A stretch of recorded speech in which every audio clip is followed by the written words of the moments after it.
Barking and Dagenham in northeast London, where fuel poverty is at its most acute.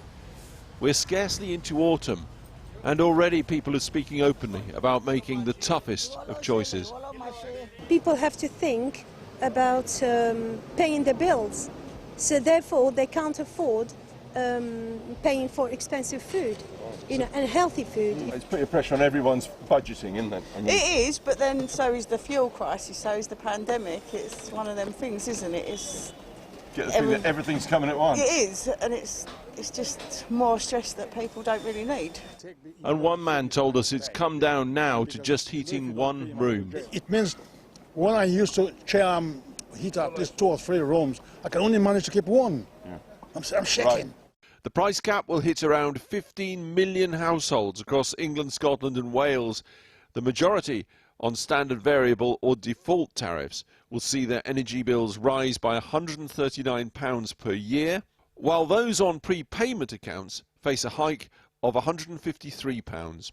In fact, prices have now risen by more than a fifth in the past year. Research published today by the National Energy Alliance charity puts Barking and Dagenham's fuel poverty as the worst in Britain.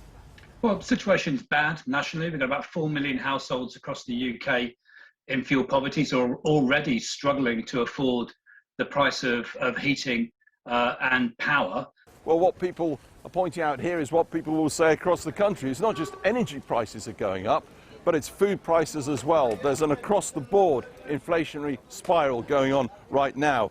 This is not the first of the price hikes for energy, and it certainly won't be the last. In around 6 months' time, you can expect another one, which will again add around £200 to the average bill. Last week, one energy company told this programme, this is what happens when you turn the energy market into a casino. Small suppliers going bust, customers confused, big players like British Gas bouncing back, doubling their overall profit in the first 6 months of this year. I think after all is said and done, when we get through this winter, then definitely we should be looking at how this market has been regulated, the processes and policies that are in place to ensure that we get it right, because there's so much more that we need to do.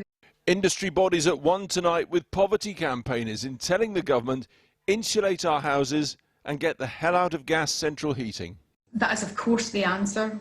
We have been too long relying on these global commodities where we're out competing for everybody else, and we see the volatility and price spikes that we're exposed to. Long term, the way that you reduce the exposure of people on the lowest incomes in the least efficient homes to volatile global commodity prices is to do something about the appalling state of our homes. Our homes lose heat faster than anywhere else in Europe. The government's plan for insulating our housing is due in the next month. But right now, people in Barking, as across the UK, face ever tougher choices as winter approaches. And there are no cheap energy deals anymore online or in life.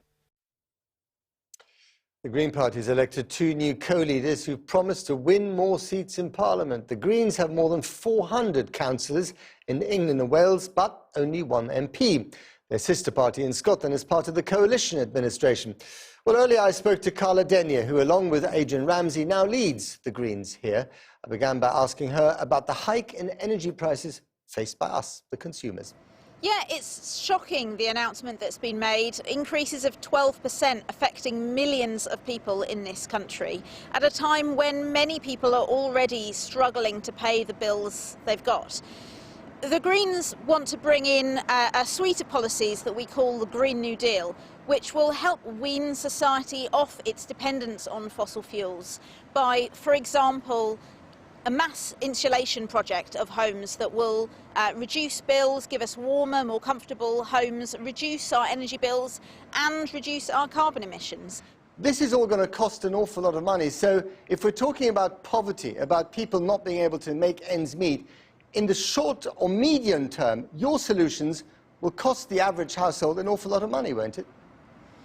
There are other areas that we would save money on. We had a fully costed plan in our 2019 general election which proposed to spend many billions more pounds on this than the other parties, and it would be paid for using progressive taxation, so it wouldn't be asking the lowest income households to foot the bill, which is very important. Let's move on to some other issues.